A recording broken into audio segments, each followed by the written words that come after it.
Dal Vangelo secondo Marco.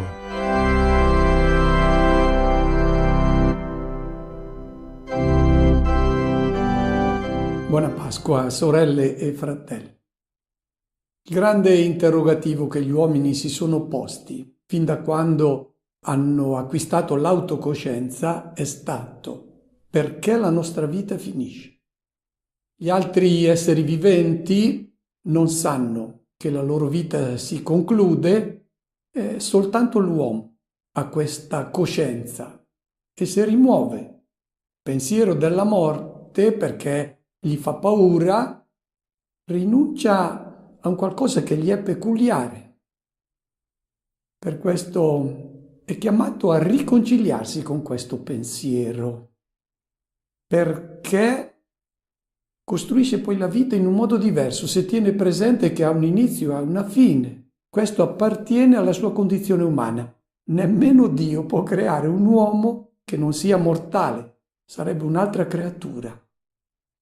Allora sorge la domanda: se siamo destinati a morire, perché Dio ci ha messo al mondo? Se la morte è il nostro ultimo destino, allora Dio, se esiste, si è preso gioco di noi.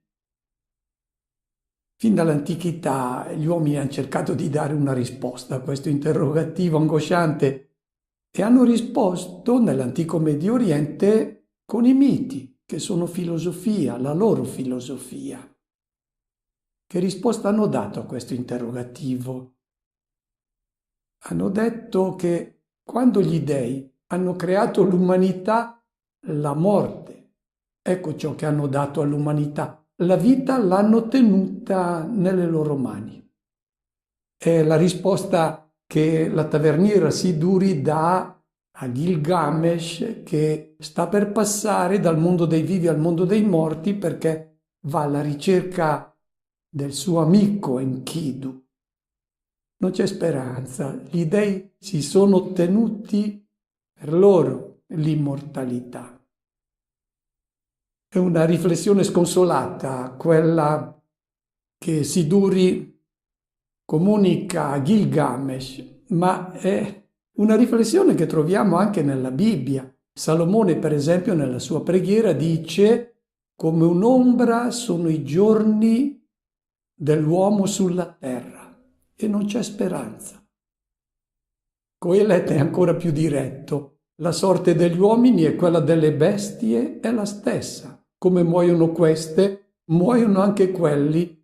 C'è un solo soffio vitale per tutti, perché tutto è vanità. Tutti sono diretti verso il medesimo luogo, tutto è venuto dalla polvere e tutto torna alla polvere. Sconsolata la riflessione del Coelet, che non ha altra luce se non quella dei ragionamenti umani. I salmisti hanno cominciato a intuire una risposta valida a questo interrogativo che da sempre ha angosciato l'umanità. E i salmisti hanno capito che non si doveva partire da ragionamenti filosofici sull'immortalità dell'anima, ma invitavano a riflettere sulla logica dell'amore. E se Dio è entrato in dialogo d'amore con l'uomo, e se il suo amore è autentico, non può prendersi gioco di noi.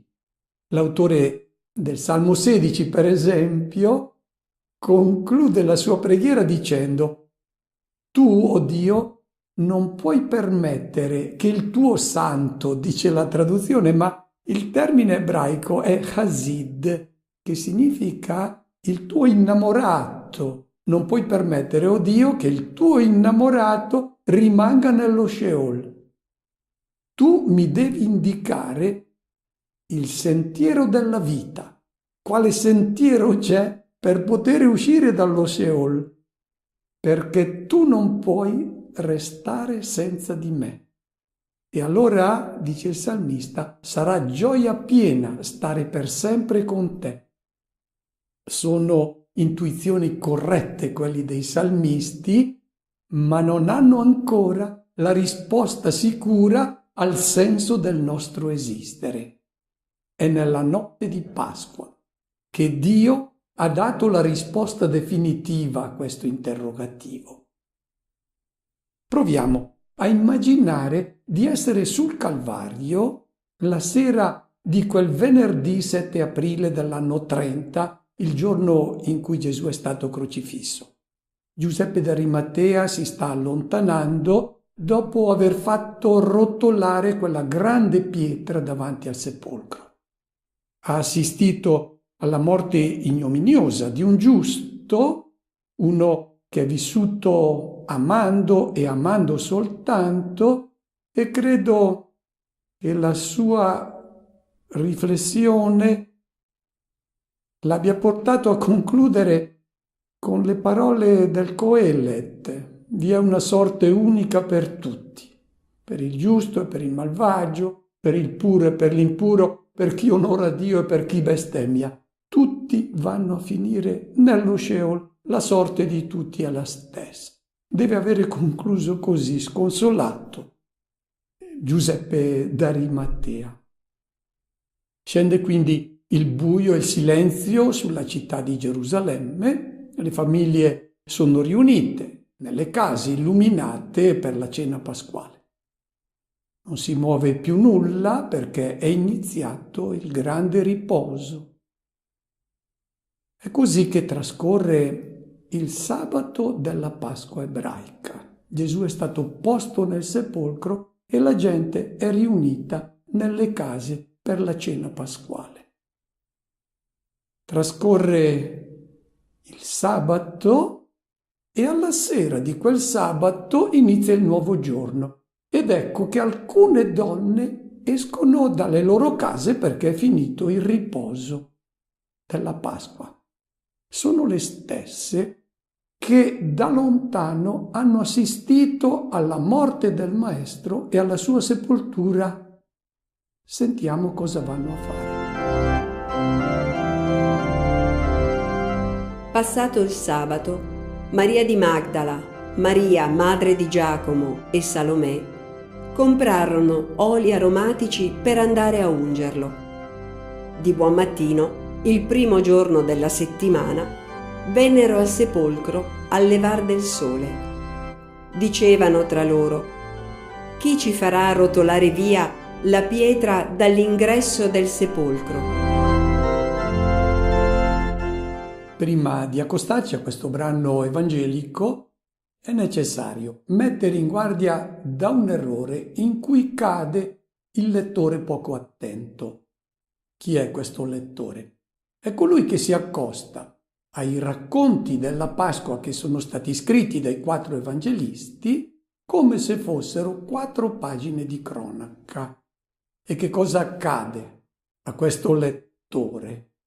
Che si imbatte subito in incongruenze, in informazioni contraddittorie e inconciliabili. Marco, per esempio, lo sentiremo tra poco, dice che le donne hanno visto nel sepolcro un giovane. Luca dice erano 2 uomini. Matteo descrive addirittura una scena grandiosa, dice che quando le donne sono giunte al sepolcro ci fu un grande terremoto, un angelo del Signore scese dal cielo, fece rotolare la pietra e si sedette sopra di essa. Il suo aspetto era come la folgore, il suo vestito bianco come la neve. Per lo spavento le guardie rimasero tramortite, ma l'angelo del Signore disse alle donne: non abbiate paura voi. A questo punto il lettore poco accorto rimane disorientato, è confuso e si chiede: ma che cosa hanno visto le donne? E chi me la racconta giusta? Ecco, il lettore intelligente si pone un'altra domanda, quella che noi dobbiamo porci, ed è questa: cosa mi vuole dire ogni evangelista e quali immagini impiega, che linguaggio usa, perché lo devo distinguere dal messaggio. Il linguaggio, le immagini servono per veicolare il messaggio. Possiamo confrontare le immagini come se fossero cronaca. questo va tenuto presente per cogliere davvero il messaggio dell'Evangelista. Noi, in questa notte di Pasqua, ci troviamo con la versione di questa esperienza della Pasqua che ci viene raccontata da Marco e noi cercheremo di cogliere che cosa l'Evangelista ci vuole dire. E iniziamo dal motivo che ha spinto le donne a recarsi al sepolcro. Marco dice che vanno per ungere il corpo di Gesù.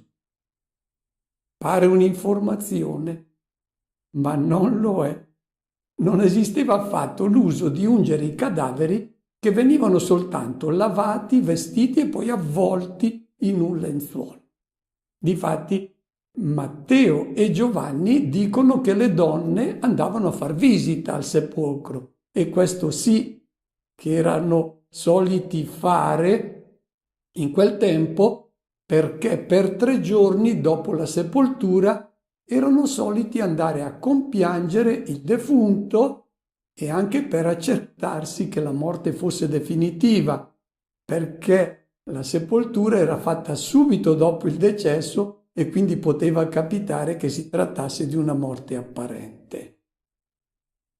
Questa è la ragione per cui le donne, come ci dice Matteo e Giovanni, andavano a fare visita al sepolcro.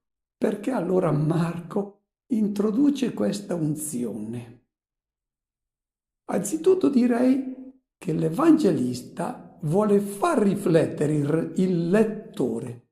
Pare che lo inviti a meditare sul gesto che vogliono compiere le donne. È l'unica cosa che l'uomo è capace di fare di fronte alla morte. Ungere un cadavere, imbalsamarlo. Ma che cosa ottiene? Chi mummifica un cadavere non vince la morte, costruisce un monumento alla vittoria della morte. Ecco, l'Evangelista vuole proprio farci riflettere. L'uomo, con le sue capacità, non potrà mai vincere la morte. Sono tutti palliativi, quelli che lui cerca per prolungare in qualche modo la vita. C'è un'altra ragione. Per ungere il corpo di Gesù, le donne dovrebbero far rotolare quella pietra che separa il mondo dei vivi da quello dei morti. Ma quella pietra è inamovibile e l'Evangelista Marco vuole proprio richiamare l'attenzione su quella pietra. Ecco, l'uomo può imbalsamare un cadavere, ma è incapace di muovere la pietra. Quando uno è morto è separato per sempre dal mondo dei vivi. Sono 2 mondi che non comunicano più e l'uomo non riesce a spalancare la porta che mette in comunicazione questi 2 mondi. Proviamo a pensare che cosa potevano aspettarsi le donne che andavano al sepolcro quel mattino della Pasqua. Potevano aspettarsi una rianimazione, lo abbiamo già detto, ma nel caso di Gesù che aveva il corpo martoriato, questa rianimazione era assolutamente impossibile. Potevano aspettarsi una risurrezione, secondo la concezione che c'era, non in tutto il popolo di Israele. I farisei credevano in una risurrezione, ma intesa come una rianimazione di un cadavere, ma quando si aspettavano questa risurrezione? Dopo centinaia, migliaia, forse milioni di anni, dicevano che quando sarebbe venuto il Messia, nel regno del figlio dell'uomo, i giusti sarebbero tornati in vita. Questa concezione era iniziata 2 secoli prima di Cristo ed è quella attesa della risurrezione in cui credeva Marta. quando dice a Gesù: io so che mio fratello, essendo un giusto, risorgerà quando ci sarà il regno del Figlio dell'uomo. Ma in questa risurrezione credevano soltanto i farisei, i sadducei la deridevano e il popolo aveva altri problemi, non si concentrava su questo tema della risurrezione. Gesù aveva parlato di risurrezione, aveva detto che chi crede in lui non muore. La vita biologica finisce, ma la vita dell'Eterno che lui ha introdotto in questo mondo e che viene donata non ai morti, ma ai vivi, questa vita non è toccata dalla fine della vita biologica. Aveva quindi parlato di una vita che non finisce, una non morte.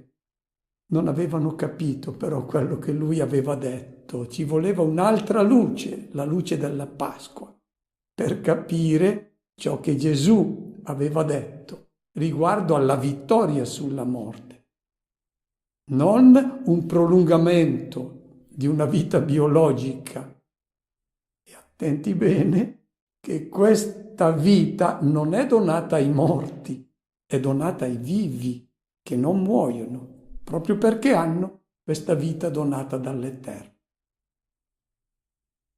Vanno le donne di buon mattino, nel primo giorno dei sabati, al levar del sole.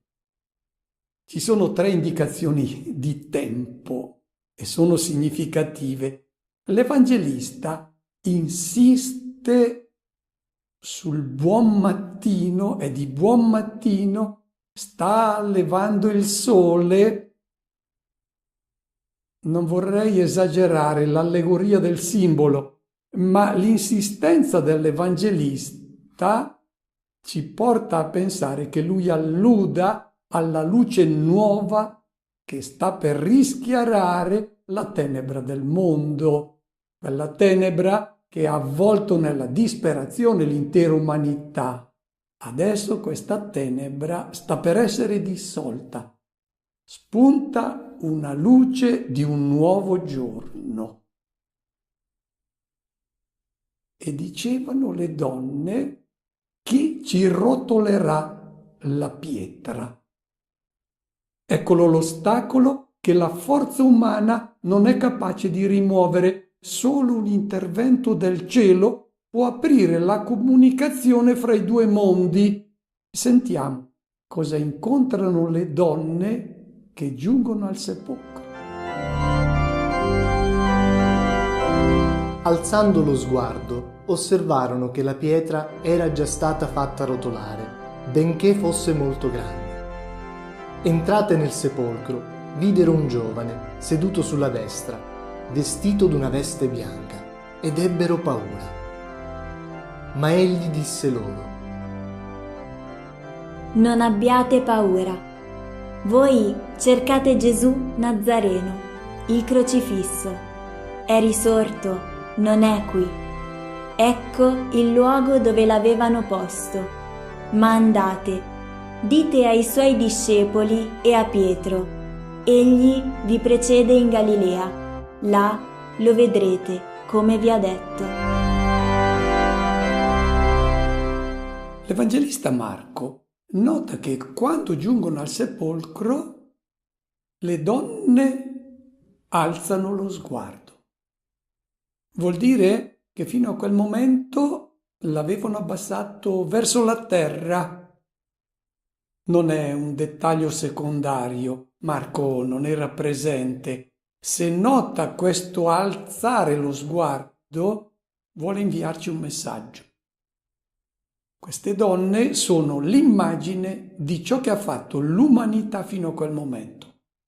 Ha cercato la risposta all'enigma della morte ripiegando lo sguardo sulla terra, affidando le proprie speranze di vita alle risorse tecniche, alla scienza, alla mummificazione, guardando verso la terra, erano arrivati lì. E oggi le tecniche sono diverse, si possono chiamare clonazione, ibernazione, ma l'obiettivo è lo stesso: rendere eterna questa vita, e la risposta la si cerca dalla terra, ma il risultato non può che essere quello di sempre, al massimo il prolungamento di una vecchiaia, di questa vita biologica. Non è dalla terra che può venire la vittoria sulla morte. Di fronte al sepolcro, a ogni sepolcro, Marco invita a fare come le donne, alzare lo sguardo, lasciarsi coinvolgere nella luce che viene dal cielo.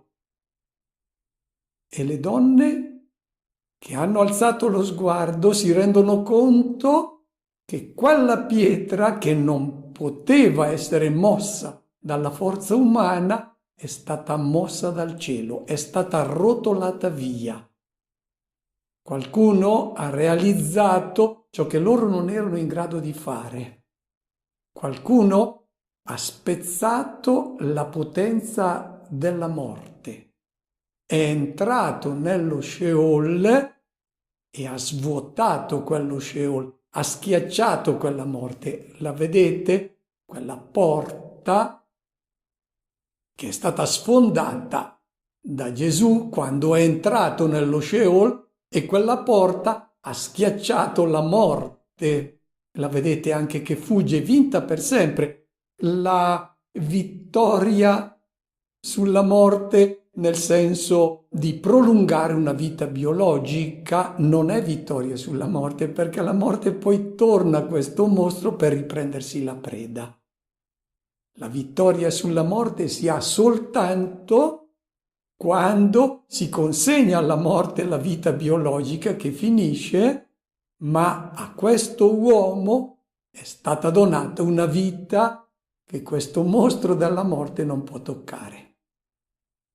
Le donne entrano nel sepolcro, hanno passato la frontiera, sono entrati in contatto con il mondo dei morti e pensavano di trovare i morti nello Sheol, trovare dei vecchi. Invece ecco la sorpresa: vedono un giovane. Termine greco, neaniskon. L'abbiamo già trovato un'altra volta, la scorsa settimana, quando nel Getsemani abbiamo visto questo giovane lasciare nelle mani di coloro che lo avevano catturato e cercavano di trattenerlo, ha lasciato nelle loro mani la sindone e lui è fuggito col corpo nudo. Qui ritroviamo, ed è l'unica volta che ricorre ancora questo termine giovane, è proprio qui nel sepolcro, e questa volta non è avvolto in una sindone, ma in una veste bianca, splendente. È il segno che le donne in questo Sheol, dove si aspettavano di trovare la vita vecchia e la morte, trovano invece che la vita è giovane, non una vita vecchia. Da quando nello Sheol, negli inferi, è giunto Gesù, lì è entrata una vita che sarà sempre giovane. Nel mondo di Dio non si diventa più vecchi, perché il tempo non passa più. E questo giovane è seduto a destra. Il termine greco entois dexiois è plurale, alle destre, cioè tutto positivo e tutto bello in questo mondo dove le donne invece si aspettavano di trovare dei cadaveri. No, è tutto bello perché è il mondo nuovo, è il mondo di Dio, il mondo dell'Eterno. E la veste bianca è il simbolo della luce, della festa, della gioia. Le donne si spaventano, è sorprendente la reazione. Ci aspetteremmo la gioia, invece c'è lo stupore. c'è un termine greco, ecstasis. È come se fossero uscite da se stesse, fossero entrati in un contesto, in un mondo che non si aspettavano, sono sconcertate. E lo spavento è causato proprio da questo incontro col messaggero celeste. Timore, spavento sono la reazione normale quando nella Bibbia viene raccontato l'incontro con il mondo di Dio, con il divino, e Marco più di tutti sottolinea questa reazione di spavento nelle donne. Questa è la prima. Questo giovane dice alle donne: non vi spaventate, voi cercate il Nazareno, il crocifisso. Sono i due estremi della vita pubblica di Gesù, la Nazareth, da dove parte, e il Calvario, il crocifisso. Questa vita è entrata nel mondo di Dio, è risuscitato, non è qui. Ecco il luogo dove l'avevano posto. Si aspettavano di trovare non solo questo defunto nello Sheol, la persona cara che era stata sepolta da Giuseppe d'Arimatea, ma nello Sheol dovevano esserci tutti i morti. No, dice questo giovane, qui la vita è giovane. Quando è entrata la vita dell'Eterno con Gesù, ha svuotato questo limbo, questo Sheol. Dio è intervenuto, ha rovesciato la sorte di quest'uomo crocifisso. Ed ecco adesso l'invito che il giovane fa alle donne: andate, dite ai discepoli e a Pietro che vadano in Galilea. Lui li precede là lo vedrete come vi ha detto.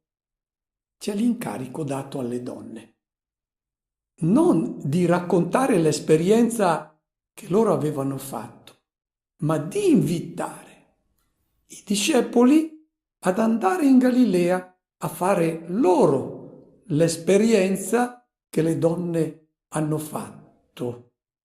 Che cosa significa questo invito? I discepoli devono ripercorrere quel cammino che hanno fatto al seguito del Maestro, non hanno visto dove finisce la vita donata, devono ripercorrere questo cammino e al termine del viaggio si renderanno conto che lui ha avuto ragione e, come il centurione, riconosceranno nel volto di Gesù, che dona la vita, il volto di Dio, che è amore e solo amore, e percepiranno nel loro intimo la voce che li assicurerà: se vivete come lui per amore, voi entrerete con lui nel mondo dei risorti. È l'esperienza che questo giovane invita a fare ognuno di noi, riprendere in mano questo Vangelo secondo Marco, che parte dalla Galilea, ripercorrere al seguito del Maestro tutta la sua vita, e come i discepoli noi arriveremo sul Calvario e come il centurione noi scopriremo sul volto di Gesù il Figlio di Dio, colui che assomiglia al Padre perché ha donato la vita per amore, e Dio è amore e solo amore. Che cosa fanno le donne? Fuggono via dal sepolcro. Infatti, dice l'Evangelista Marco, erano state colte da spavento e estasis e non dissero nulla a nessuno, avevano paura. Infatti, di nuovo viene ripreso questo tema della paura e questa conclusione del Vangelo secondo Marco, perché finiva così il Vangelo secondo Marco, è estremamente sorprendente. Avevano paura, infatti. Non c'è libro della letteratura mondiale che finisca con un infatti. La ragione molto chiara, perché non finisce il Vangelo secondo Marco, comincia, perché deve ripartire dalla Galilea. Soltanto ripartendo dalla Galilea e giungendo allo sguardo su colui che dona la vita, allora sì, si conclude questo viaggio e questa professione di fede che è stata quella del centurione. Perché le donne hanno paura? Lo spavento è una reazione teologica. Le donne rappresentano la comunità cristiana. Perché rimangono spaventate? Se si fossero trovati di fronte al cadavere di Gesù, avrebbero pianto, avrebbero detto: ecco un giusto che è finito e per tutta la nostra vita noi lo rimpiangeremo. Poi la loro vita continuava esattamente come prima, con i loro interrogativi, con i loro progetti, i loro sogni. Anche gli apostoli avrebbero continuato a fare la vita di prima. Non sarebbe cambiato nulla, sarebbe rimasto soltanto il ricordo di questo Gesù di Nazareth. Non si sarebbero spaventate. Perché si spaventano di fronte alla risurrezione? Perché se lui aveva ragione, cambia tutto. Se lui aveva ragione vuol dire che la vita riuscita non è quella trattenuta per sé, come noi siamo portati a fare, ripiegandoci su noi stessi. La vita riuscita è quella donata per amore e questo ci fa paura. Se non abbiamo paura, vuol dire che non abbiamo capito la proposta della Pasqua. L'uomo riuscito, colui che viene introdotto nella gloria del Padre, colui che è davvero il Figlio di Dio, è colui che ha donato la vita. Chi ha fatto l'esperienza della Pasqua non può non spaventarsi. Se non si spaventa, vuol dire che non ha capito. C'è un'altra ragione. Non dicono nulla a nessuno. Perché non dicono nulla a nessuno? È esattamente la paura che abbiamo anche noi oggi di annunciare il risorto e la Pasqua. Quando noi annunciamo le proposte morali che fa Gesù di Nazareth, giustamente ce ne gloriamo. Non c'è umanesimo più bello di quello che ha proposto Gesù. Le sue beatitudini sono l'apice delle proposte che l'uomo può fare per una vita umanamente apprezzabile. Ma la tentazione è quello di fermarci lì. E l'umanesimo cristiano, quello che ci propone Gesù, starebbe in piedi anche senza la Pasqua, perché nell'intimo dell'uomo sentiamo che l'uomo vero è quello, non colui che uccide, che opprime, che offende, che ruba. No, è colui che ama, che è realmente uomo. Il resto, quello ancora delle belve. Starebbe in piedi questa proposta anche senza la Pasqua. Quando si tratta di annunciare la vita oltre la vita dell'Eterno che ci è stata donata, anche noi cominciamo a trovarci a disagio. Abbiamo quasi pudore di annunciare questa verità che cambia completamente il modo di rapportarci con le realtà di questo mondo. Cambia il modo di vedere la vita, la famiglia, il denaro, la carriera. Cambia tutto. E questa prospettiva pasquale anche noi abbiamo pudore di presentarla. A volte, anche durante la celebrazione della notte di Pasqua, predicatori, invece di annunciare, e dovrebbe luccicare loro gli occhi, quando annunciano questa vittoria sulla morte, danno tante raccomandazioni molto belle ma non hanno tante volte il coraggio di annunciare questa verità centrale per la nostra fede, la vita dell'Eterno che vince la morte. Ma questo silenzio delle donne credo abbia anche un altro significato, un altro messaggio per noi. L'annuncio del Vangelo è inaugurato con il silenzio dalle donne. Non dicono nulla a nessuno. È l'inizio dell'annuncio del Vangelo. Ripartire dalla Galilea. In Marco queste donne, più che l'immagine di chi corre ad annunciare il messaggio pasquale, sono l'immagine di chi ascolta, di chi interiorizza l'esperienza che ha fatto. Il silenzio è necessario prima dell'annuncio. In queste donne e in tutti coloro che fanno l'esperienza della Pasqua avviene uno sconvolgimento interiore, porta a uno squilibrio sulle prospettive di vita che diventano completamente nuove. Il senso dell'esistenza cambia radicalmente quando si è raggiunti dalla luce della Pasqua. Ecco, queste donne non parlano, devono prima prendere coscienza dello sconvolgimento che è avvenuto in loro. Devono prendere coscienza di questa scossa interiore.